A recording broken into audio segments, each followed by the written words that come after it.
Up now. I tried to get everyone, and if I missed you, I'm so sorry. Um, for the next 40 minutes, let's say, we're gonna really kind of dig in to give you a better understanding of our mission, what we're doing here on a daily basis, working with the children in our community, really within Northeast Ohio. So I'm gonna wrap it up at the end, but I'm gonna turn it over to Wendy Tracy to kind of kick off, who's our executive director. All right, thanks, Kim. And thank you Yeah. all for joining us, taking this hour out of your day. I know you are all very busy. We are very thankful that we're able to connect via Zoom. So we have many new opportunities with the way we are doing things now. I have been with Pathway for well over 20 years. I started as an intern. I was going to Kent State and I needed to find a place to do a year-long practicum. At that time, the way to find places was looking in a phone book. So I had opened up the phone book and Pathway was the first name that I had seen and never heard of them before. I gave them a call, met with their volunteer director, and after talking for a while, she said, we would love for you to come on, but where we would like to place you is in a very new program for Pathway, and it is working with our therapeutic foster children. And what that means is this is our toughest level of foster child. She asked me, would I be interested in that? Having my fourth year of schooling in college, never working with children before, and she's telling me that she's going to place me with the toughest foster children of Pathway. I definitely paused for a bit, held my breath, smiled, and said, absolutely. Well, it was definitely where I needed to be. I was able to work with two girls for an entire year. I worked with more foster children as well, but these two girls really, stick out for me.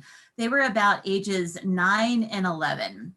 And my eyes were truly opened that these girls that were age 9 and 11, they were in as many foster homes as they were old. I have grown up in a very supportive family with many supports around me. And these children, not only did they not have their family that they were born to, they have no extended family and 9 to 11 different foster families throughout their lives. So us at Pathway really became their family. And to this day, actually, I still am in contact with one of those girls over 27 years ago. So that is what's very unique about Pathway, is that we are truly a family, whether it's with our staff or the children that we serve. We really care for them deeply. I not only stay at Pathway because of the children we serve, I stay because of the staff, and you are going to hear from many of them today. They are truly dedicated and give of themselves to our children and families in so many different ways. What Pathway does is through foster care, adoption, counseling, we help children and families to realize the possibilities of their lives. What we do is we rescue, we nurture, and we launch. So the first way is rescue, and we do that through foster care. We do not take children out of their homes. How we get our foster children is surrounding county agencies refer to us. We highly train, educate, and support the foster families that we license. We look at the foster children that are referred to us and carefully make a match based on our foster parents' wants and needs, as well as the child that is being referred to us. Now, at any given time, we get referrals about 50 a week. That's a lot of children that need foster homes. We have a great need for more foster families. This isn't just a Pathway problem. It's not a money problem. You can't buy foster parents. It's getting the word out that we're here and that we need more families. Pathway has been very fortunate through the COVID epidemic that we very quickly were able to get up and going on Zoom and be able to train our families virtually. So that has definitely not slowed us down in any way. Our families have been great in continuing to take children on through this epidemic. So very fortunate there. So if you ever hear of anybody, it's amazing when you start talking the connections that people have. If you ever hear of anyone that is thinking about becoming a foster parent, definitely share we are here. The second way we nurture in two ways. First is through post-adoption. That is something very unique to us. Oftentimes when children are adopted, families think that they're going to live happily ever after. We obviously hope that's the case, but when it's not, we are here to support families. We can do that in many ways. We can offer support groups to moms, to kinship providers, to grandparents. They come together one time a month and they're just here to support one another. We have heard from moms that said, you know what, I never knew that other moms are going through the same thing that I am. I thought I was alone. And just that simple support one time a month. We do provide a curriculum, but it's just such a valuable step for these families. We're able to provide respite to them. A child can go into one of our Pathway foster homes for a weekend. You know, sometimes families just need a break. I know when my daughter was younger, sometimes she needed a break from us and we needed a break from her. Where did she go? She went to her grandparents' house. A lot of our families don't have that connection, that they just have a natural support. And if need be, we are able to place a child into a foster home for a length of time. The family maintains custody of that child, and we work with the family, the foster family, and the child so they can get back together. We also nurture through counseling, through therapy, and we do different ways of therapy that meet the family and the child's needs. We're able to provide therapy in the office. We're able to do telehealth now because of COVID. We are able to do therapy in schools, or we're able to go out into the homes or do a group. We have had several different groups that are so unique. A lot of times children are exhausted after a school day. They might have medical appointments, different appointments, homework. We had one group that was called a hip hop group. They came, they danced, but it was therapeutic.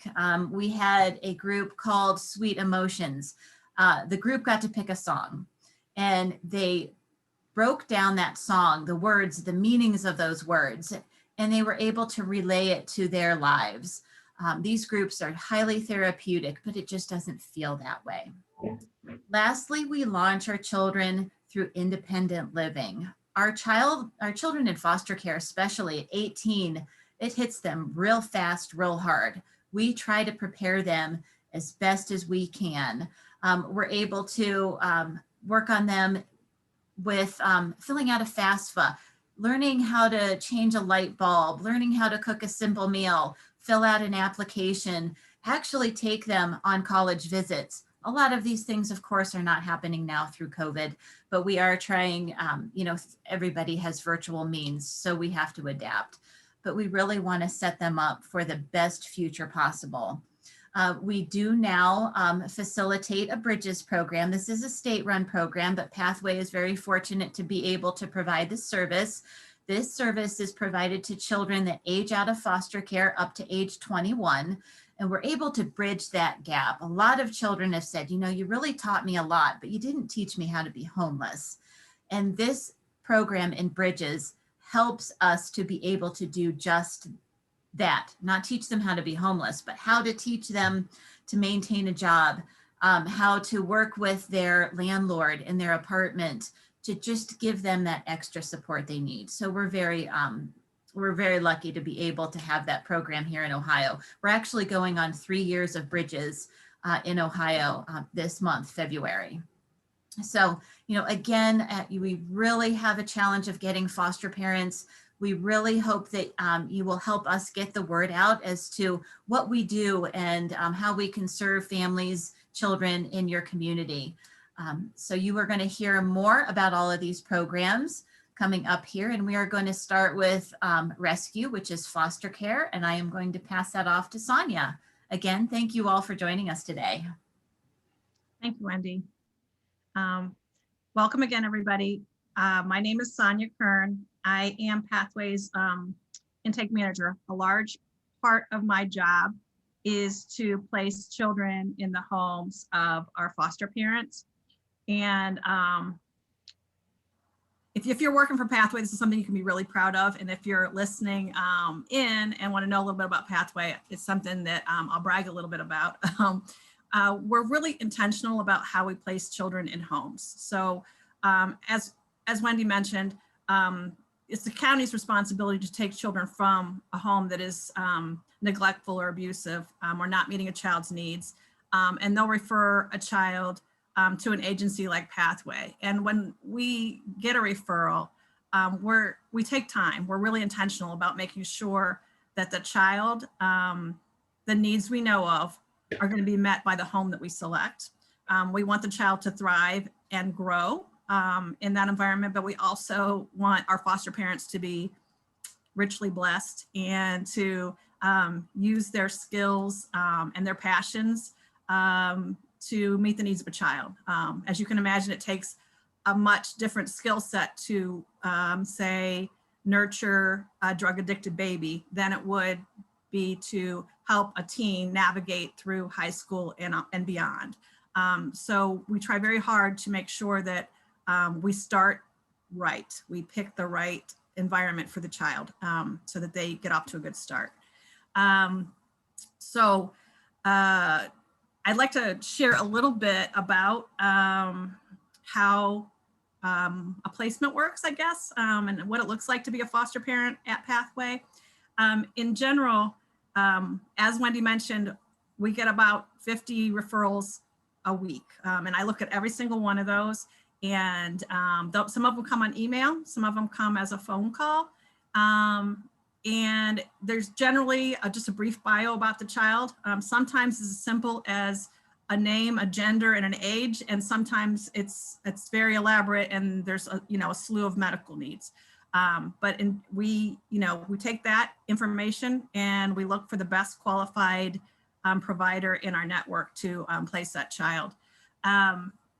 When a placement happens, it's my job to go out there and get things rolling. And I just love the way that Pathway has been able to build upon the generosity of our donors so that when we launch a child who's entering care, it's really a wonderful thing. I want to share a little story, one of my most touching stories, I guess.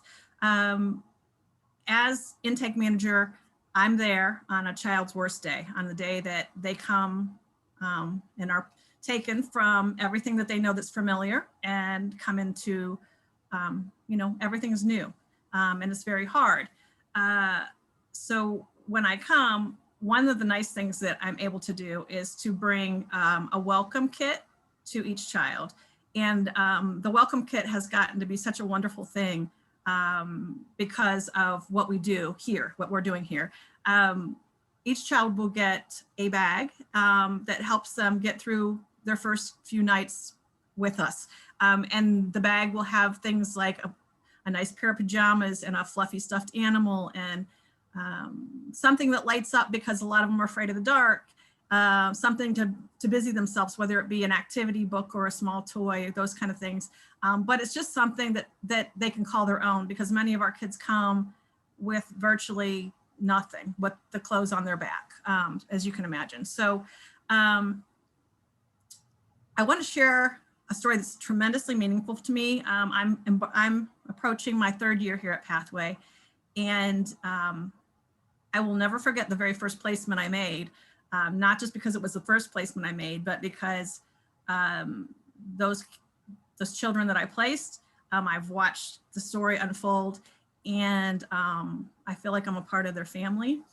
Zoe and Madison are two little girls that came into care 3 years ago, as I said. Zoe was just an infant, and she had been taken to the hospital for seizure activity. It wasn't long after she was in the hospital that they realized it wasn't a simple case of seizures, that Zoe, who I believe at the time was only 8 weeks old, had brain swelling, and it was apparent that she had shaken baby syndrome. And as the story unfolded, she had broken bones throughout her body. And I I was just getting started, and I had just begun to meet our foster parents. And there was a couple that was just getting started as well, Beth and Jeffrey. They didn't have a medical background. But they were open to whatever came their way. That's the one thing I loved about them. It was like, whatever comes our way, whatever is supposed to happen is going to happen. I heard about Zoe, and I called Beth and I said, hey, there's this 8-week-old infant that I got a referral on. She's having seizures. She's in the hospital. And I told her what information I had, would you be interested? And of course, she was very interested. At that time, we didn't know there was a second child. But as the story unfolded, an investigation ensued, and a second child came up for referral, which was Madison, her almost 2-year-old sister. And this family waited a couple weeks for the children to be ready for placement, because Zoe was in a very delicate situation, had to have brain surgery to reduce the swelling in her brain and address some other issues. And the prognosis wasn't great when Zoe came to us. We were told that there was retinal damage and that she was likely to be blind in one eye, perhaps two, and she was perhaps going to have paralysis on one side of her body. And I remember the first day that I went to Jeffrey and Beth's house to meet Zoe and Madison. And my heart broke that day. Just Zoe was in her crib, and part of my job is to meet the child and to document, so to take a picture of the child. And now I like to really see what the children are able to do and capture maybe some needs that they have, so that our donors who provide us with things like developmental toys and that kind of thing, I can gather things that are really relevant and later come back for another visit, or pass things through a case manager and make sure that our families are really well equipped to help these kids along the way. So I meet Zoe.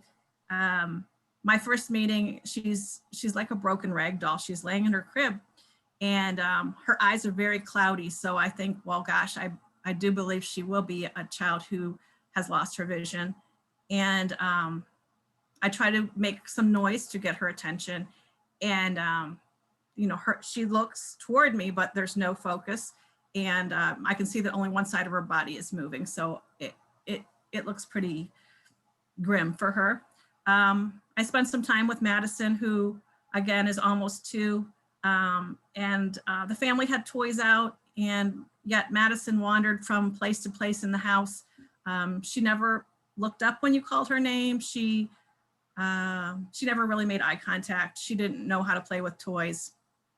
She looked like a lonely, lost little girl in a world that was unfamiliar to her.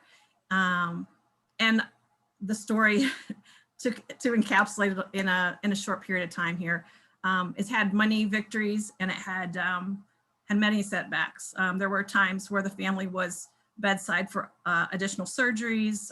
There was a lot of time spent with therapies in the home and out of the home. But the children were there, and the parents advocated. And I think it was about almost a year later, it was about 10 months later, we were at an event that we held at that time for our foster parents. And they brought their foster children. And Jeffrey and Beth were like, Madison, first of all, what caught my attention, Madison walks in, she's 2 at this point, and she walks right up to me. And she remembered that I had worn bangle bracelets at her placement, and I had bangle bracelets on when she saw me, and she immediately came, and this time she didn't just make eye contact, she went right for the bangle bracelets, and she was very interested, and I gave her a few of the bracelets, and she darted away like a naughty 2-year-old, which was amazing because yay, she's a 2-year-old, she's 2 and she's being 2, okay, and that was awesome. And then they said, do you want to see Zoe? Well, Zoe's in this little carrier. And I said, yes, of course. And so I began to unfasten her and pick her up almost mindlessly. But I picked her up, and and then it clicked. She was looking at me and she has these beautiful gray steely eyes and she was focused on me. She was focused on me. So, you know, she was clearly seeing me and she was reaching out both of her hands to try to touch my face. Both of her hands were moving. And wow, what progress and growth she had in this family. And the story, if it even just ended right there, would be like, what a beautiful story. That's such a wonderful thing that we're all part of at Pathway, that we get to watch kids heal. But it goes on because Beth and Jeffrey adopted Madison and Zoe, and they send me wonderful pictures all the time of growth moments and milestones, which is just amazing to be a part of. And so not only do we get to heal hearts for little and heal children, but we get to be a part of restoring families and building families. So whether a child goes home to a restored situation or whether a child finds permanency through us, we get to see it through. And that's a pretty awesome thing that we get to be a part of. So if you're looking for a place to plug in here, there's a ton of things to do as a donor. I mean, we want your skills and your passion, whether it be, you want to do a drive, there's lots of things that we need. If you want to volunteer or find another way to plug in, that is awesome. And if you're even thinking about, I wonder if I could be a foster parent, you don't have to be a full-time foster parent. You can be a respite provider, which means you can get licensed and start out by simply caring for a child on a weekend, so that when our foster parents get tired, and they do, you can rock that baby all weekend long and give somebody a chance to recharge. Or you can take another child, an older child, out for some enriching life activities and, like I said, give a foster parent a chance to breathe. That's an awesome thing to do. And it's never been a better time to get licensed than now, because you can do it from the safety and comfort of your own home, which is pretty cool. I'm going to wrap up with that and just roll into Donna Romano, who has a long, rich history with us, and will share not only her tales, I'm sure, as a foster mom, but she's also a wonderful trainer for us and helps our families grow as well. So. Thank you. My name is Donna Romano. My husband and I fostered only teenage boys. We had a few younger ones, but mostly teenage boys for 21 years. And we often took in the higher level of the teenage boys. What a wonderful, enriching life. I've also been training for Pathway, training new foster parents coming in, and ongoing training for those that are already licensed. I've been a trainer for 19 years. So I'm going to share a story with you about a little boy that captured our heart. A few years back, we got a call from Job and Family Services. They passed Pathway and called me direct to see if they had a little 13-year-old stormtrooper on their hands and could not find a place for him. So they asked us if we would take him. And my husband and I decided to take him. And that started a long journey with a child named Jason. A few days later, my caseworker from Pathway arrived at my front door with this little stormtrooper, and he came in, and all he had to his name at 13 years old was stuffed into a black garbage bag. It was tied, so you could not tell what was in it. And they came in, and I walked in the living room, and here's my social worker, my little Jason, and a black garbage bag. And that day started a long, long journey. Jason had been placed in severe behavioral handicap classes in the first grade. He was entering the 8th grade. And it didn't take us long to realize that he had made up his mind. He was not staying here. Did not like these old people, and he was not staying here. And so I thought, okay, we will see. And so we began our journey.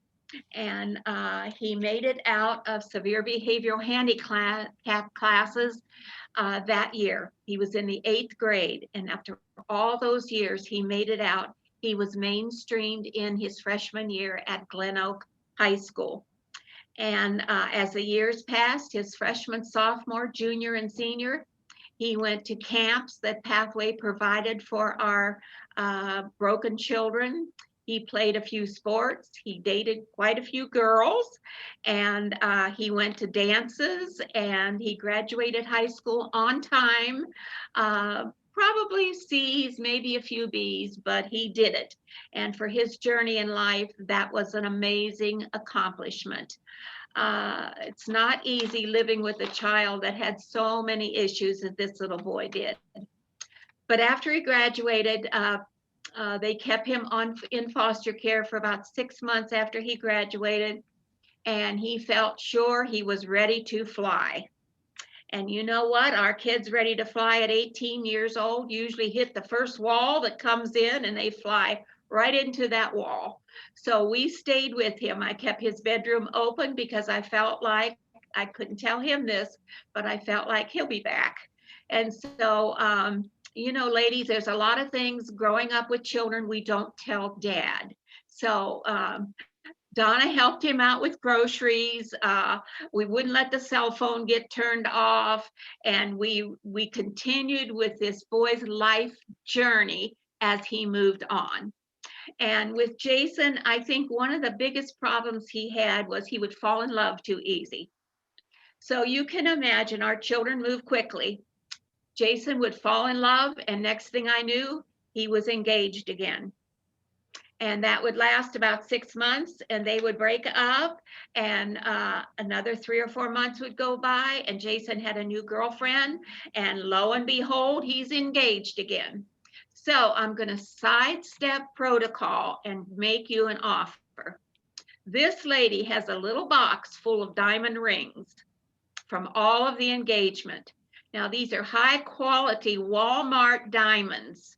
So Grammy kept this box of diamonds. If anybody wants to buy diamond rings, we've got diamond rings. So back to the Pathway business. So he eventually found a wonderful, marvelous young lady, and they married. And the following year, they had this wonderful, we were just hoping it's a little girl, because that we knew a little girl would capture this tough kid's heart. And she sure did. She wrapped him up tight. Life moved on. They live in a big farmhouse down in Strasburg. This tough little street kid puts a garden in. He went to school, got a good job. He's a long haul truck driver, and life is good. It's as good as it can get. But moving on in foster care, I think it's fair that I share with you that the trauma that these children suffer, not all of it leaves their lives because they have been in a good home with good foster parents. I call it the residue of trauma is in their lives. And I just wanted to share with you in my short time here, from my boy Jason, there are times this boy calls me Donna. After all of these years and all of this journey, when we're alone, he refers to me as Donna. When we're in a group and he's around his family, he refers to me as Mom. And what is the difference? The difference really doesn't matter to me. He is what he is in our lives. His name has been changed. I am Mom, no matter what he calls me. And this situation is the residue of trauma in our children's lives. I want to take you back to my living room, way back, and I still get emotional when I relate this story. The day our Jason arrived, he had just turned 13 years old. That big black garbage bag was filled with urine-soaked clothes because this little boy was wetting his bed every night at 13 years old. The day Jason arrived, we were his 15th placement From 7 years old, he went into care, to 13 years old. We were his 15th placement in 6 years. So I look at our son today, how proud we are. Is he perfect? Absolutely not. And has this little girl changed his life? I mean, she has wrapped him up tight. He is on a scale of 1 to 10. He is an 11 as a father. So foster care pays off. It pays off dividends, in dividends we will never fully see as our children continue their lives. But I'm glad I got to share my story with you. And thank you so much for being here today. And I pass this on to Tracy. Thank you.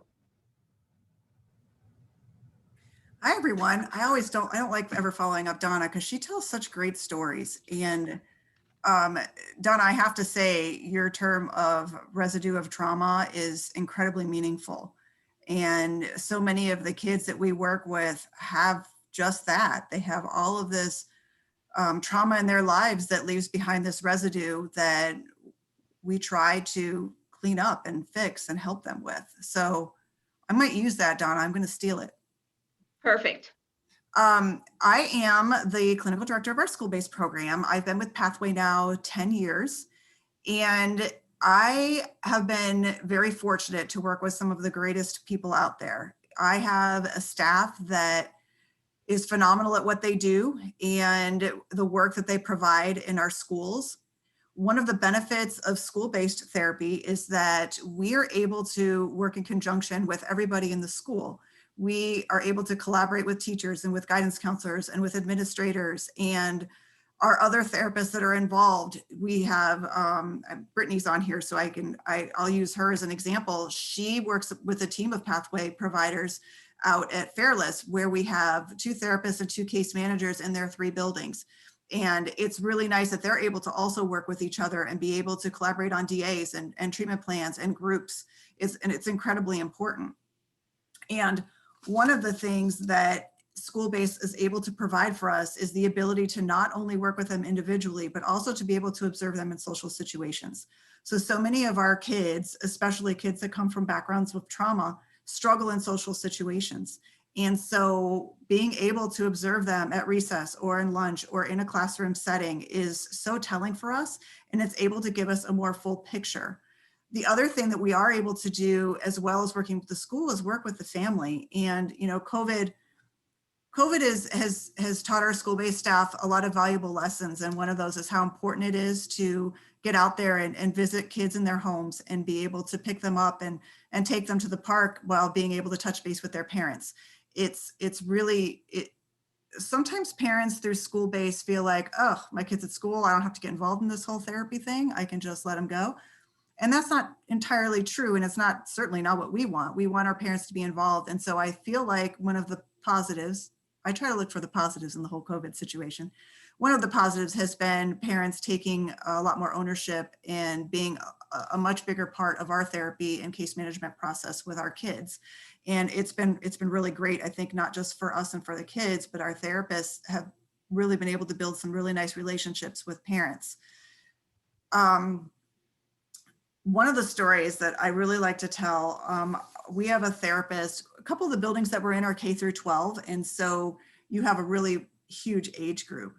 And it just so happens that this particular therapist has quite a few kids that are on the spectrum.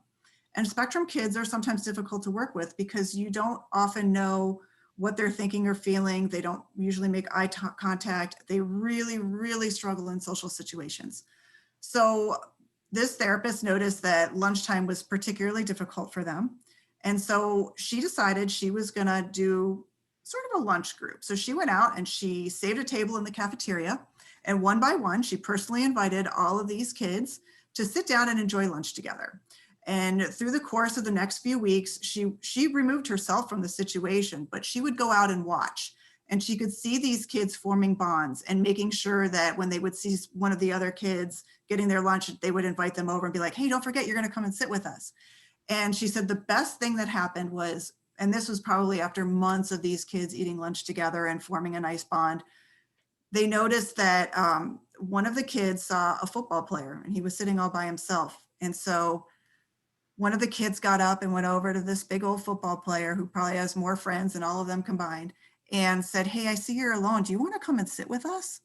And he did.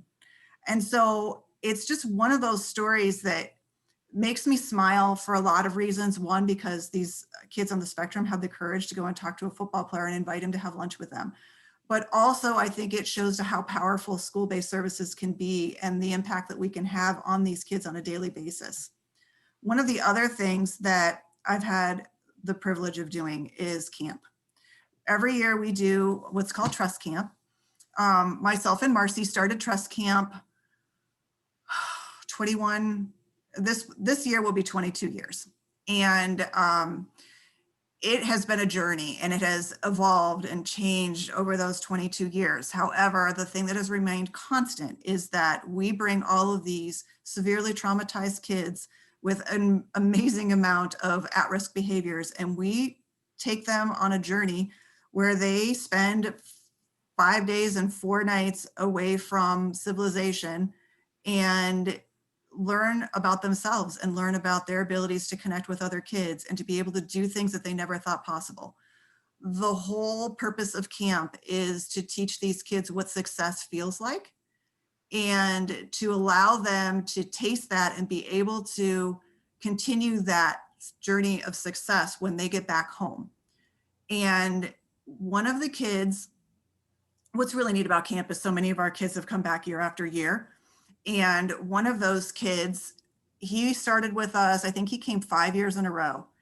And he started with us the very first year. And for whatever reason, I think I had a soft spot for him. And so he always ended up in my small group. We took 50 kids. We always take 50 kids and we divide them up into 4 small groups. And he was always in my group.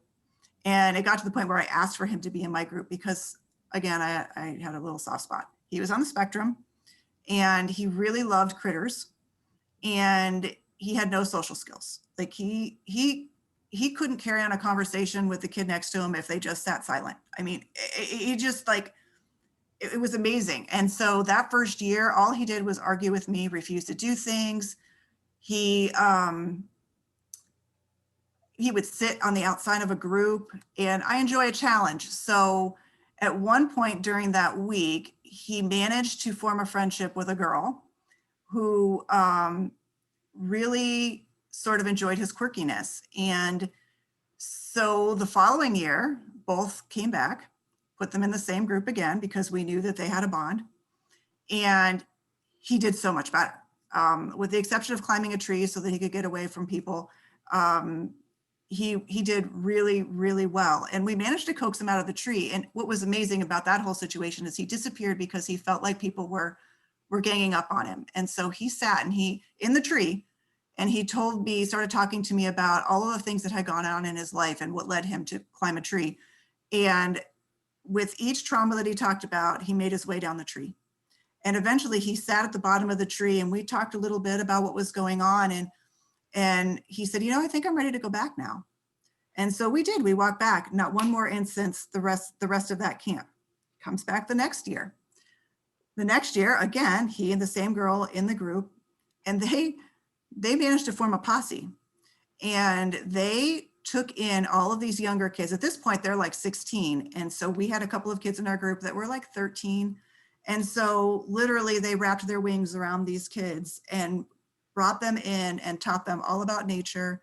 I have pictures of them coming up with snakes and frogs. Tracy, don't you want to hold them? Thanks, but no, I'll just look. But I mean, it was amazing to watch these kids. And these two, this boy and this girl, remained in touch. Like a lot of our kids, they exchange phone numbers, and throughout the entire year, they will reach out to each other when things are going good or things are going bad. And it's been very good for them to know that they have that support. And that's what these two did. And they both aged out, so they can't come to camp anymore. But one of our other kids that comes to camp, and she still comes into the office, when she comes in, she always gives me the update on how he's doing because she still talks to him. And every so often she'll say, hey, let's call him. Let's see how he is. And so we get to talk to him and see how things are going. But camp is one of those incredibly powerful experiences for, I think every kid that shows up there. They may not know it at the time, but when they get back months later, they're still talking about it, and they're still talking about the things that they did and the successes that they have. And it is by far my most favorite week of the year, being able to go. And unfortunately, because of COVID this past year, we weren't able to go. So fingers crossed that this year we're able to do that again, because it's really is phenomenal. The last thing I want to leave you with is a new program to Pathway, and that's our prevention program. And prevention is, for us, it's fully grant supported. And so looking for grants and looking for ways to pay for those services, so that, because insurances don't pay for them. And Julie, who's on this group, is our prevention specialist. And we started this really neat program where we have these at-risk kids, and we're trying to keep them out of the system, out of the criminal justice system, trying to keep them from being expelled from school, suspended from school. And so what we're doing is we are providing a group to them where they will be matched up with a mentor, a peer mentor. One of the things that we found, even with camp, is that our kids usually respond better to our volunteers who are closer to their age than to those of us that have been working with them for years. It gives them an additional outlet. It gives them somebody that's their age that they can talk to, they can express themselves to. So by hooking these kids up with mentors, it's providing them a little bit of some leadership and some someone that they can learn things from other than a therapist. And so in addition to that mentor, we're also going to be doing a family piece. There was a bunch of us trained in a group called Strengthening Families, and it incorporates the parents and the children and allows them to come together to enjoy a meal together, but then they separate and they have lessons. So the parents will learn some parenting and the kids will learn some social skills and different things. And so all of this together is our positive youth prevention program. And again, brand new program to us, and Julie and I are learning as we go in a way, but so far so good. And it's a really fabulous program. So that's all I got. I'm going to turn it back over to Kim. Great. Thank you so much. We certainly appreciate everyone's time today.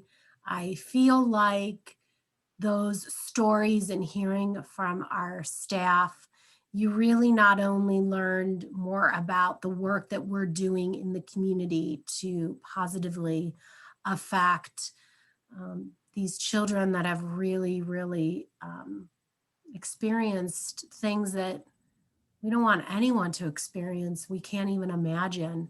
And I think you've also learned about the passion and dedication of our staff and the agency.